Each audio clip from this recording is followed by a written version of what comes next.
We left off here, Ruby's first day at her school, and there's the picture of the crowd. And another picture. These are the officers who were protecting her. They told her, Ruby, look straight ahead and ignore the crowd. And she listened to them, and she didn't worry too much. And there's one of the officers protecting her, helping her to get into the building. Every day for weeks that turned into months, Ruby experienced that kind of school day. She walked to the friend's school surrounded by marshals, wearing a clean dress and a bow in her hair and carrying her lunch pail. Ruby walked slowly for the first few blocks. As Ruby approached the school, she saw a crowd of people marching up and down the street. Men and women and children shouted at her.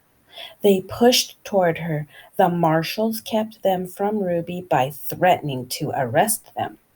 Ruby would hurry through the crowd and not say a word. The white people in the neighborhood would not send their children to school. When Ruby got inside the building, she was all alone, except for her teacher, Mrs. Henry.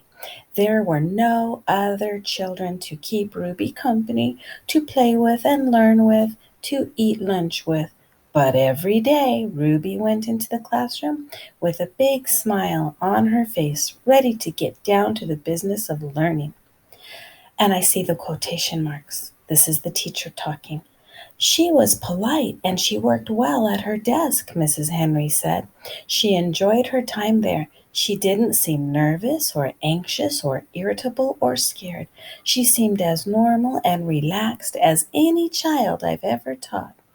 So Ruby began learning how to read and write in an empty classroom, an empty building. Could you imagine that, being the only student in class? Wow.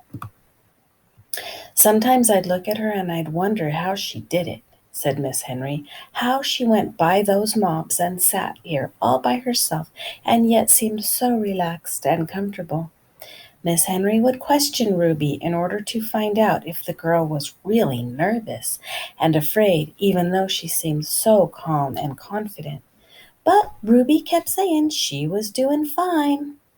The teacher decided to wait and see if Ruby would keep on being so relaxed and hopeful, or if she'd gradually begin to wear down, or even decide that she no longer wanted to go to school. And there's Miss Henry just wondering, how can she just be so cheerful and such a good student? But I think Ruby was a strong little girl. Then one morning something happened. Mrs. Henry stood by a window in her classroom as she usually did, watching Ruby walk toward the school. Suddenly Ruby stopped, right in front of the mob of howling and screaming people. She stood there facing all those men and women, and she seemed to be talking to them.